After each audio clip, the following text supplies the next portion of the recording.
Assalamualaikum Nafa. Waalaikumsalam Ibu.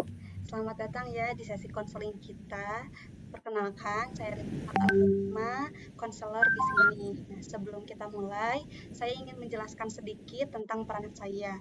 Nah, saya di sini untuk mendengarkan kamu, membantu kamu memahami apa yang sedang kamu alami, dan juga kita akan bersama-sama mencari solusi terbaik untuk masalah yang sedang kamu hadapi. Terima kasih Ibu. Baik, nah sesi ini bersifat rahasia, jadi apapun yang akan kamu ceritakan nanti tidak akan saya ceritakan ke siapapun, kecuali jika memang ada hal yang mengancam keselamatan diri kamu ataupun orang lain. Nah, apakah kamu merasa nyaman dengan hal itu? Ya, saya merasa nyaman Bu. Baik, jika seperti itu nanti kita akan punya waktu sekitar 45 menit hari ini. Nah, sekarang apakah ada hal tertentu yang ingin kamu ceritakan? Saya itu merasa sulit mengelola waktu untuk menyelesaikan tugas-tugas kuliah saya Bu.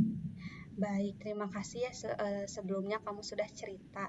Nah, sekarang mari kita mulai memahami lebih dalam apa yang sedang kamu alami sekarang ya. Nah, saya senang sekarang kamu ingin bercerita dan bersedia untuk berbagi dengan saya.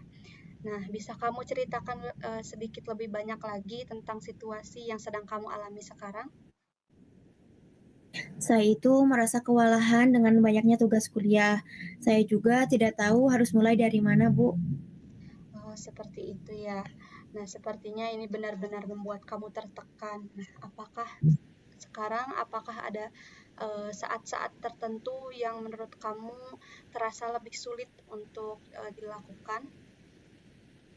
Biasanya saat tenggat waktu sudah dekat Bu, saya juga sering panik karena merasa tidak cukup waktu untuk menyelesaikan semuanya.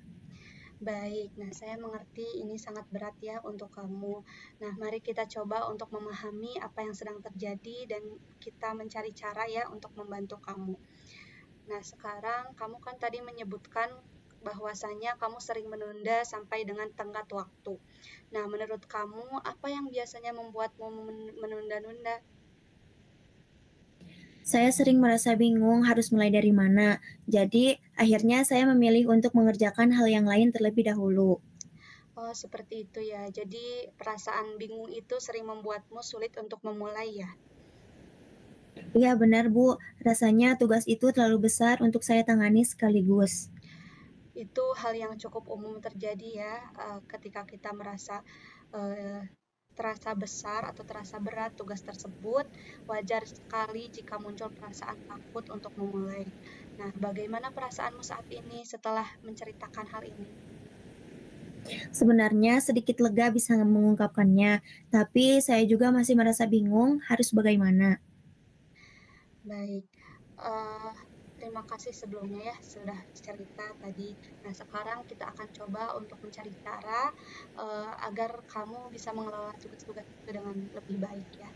Nah, dari apa yang sudah kita bicarakan, menurut diri kamu sendiri nih, apa langkah pertama yang bisa kamu ambil untuk mulai mengelola waktu dengan lebih baik? Mungkin saya perlu membuat daftar tugas terlebih dahulu, supaya saya tahu apa saja yang harus dikerjakan, Bu. Baik, itu ide yang bagus. Nah, bagaimana menurut kamu cara yang terbaik untuk membuat daftar tersebut? Mungkin saya bisa mencatat semua tugas di aplikasi ponsel saya, atau mungkin di jurnal juga bisa, Bu. Lalu saya urutkan berdasarkan tenggat waktunya. Terdengar seperti rencana yang terstruktur ya. Nah, setelah membuat daftar, kira-kira langkah apa lagi yang menurutmu perlu dilakukan? Saya rasa saya perlu menentukan waktu khusus setiap hari untuk mengerjakan tugas. Mungkin saya bisa membuat jadwal harian. Nah, jadwal harian juga terdengar efektif. Nah, bagaimana caramu untuk memastikan jadwal itu terrealisasi dan dapat kamu jalankan? Saya pikir saya harus mulai dari durasi yang tidak terlalu lama, Bu. Mungkin 1 sampai 2 jam sehari. Kalau sudah terbiasa, mungkin saya bisa menambahkan waktunya. Itu pendekatan yang sungguh bijak. Nah, bagaimana jika kamu ingin mengingatkan diri kamu sendiri nih untuk tetap berpegang pada jadwal tersebut? Mungkin saya bisa menggunakan alarm atau pengingat di ponsel saya. Saya juga bisa meminta teman untuk mengingatkan kalau saya lupa. Ide yang sangat baik. Nah, menggunakan pengingat dan melibatkan teman juga bisa membantu kamu untuk menjaga konsistensi ya. Jadi, tadi langkah pertamanya adalah membuat daftar tugas, lalu membuat jadwal harian juga, dan menggunakan pengingat ya. Bagaimana perasaanmu dengan rencana ini? Saya merasa lebih jelas sekarang, Bu. Saya rasa saya bisa mencobanya. Bagus sekali. Nah, kamu sudah membuat rencana yang sungguh sangat matang ya.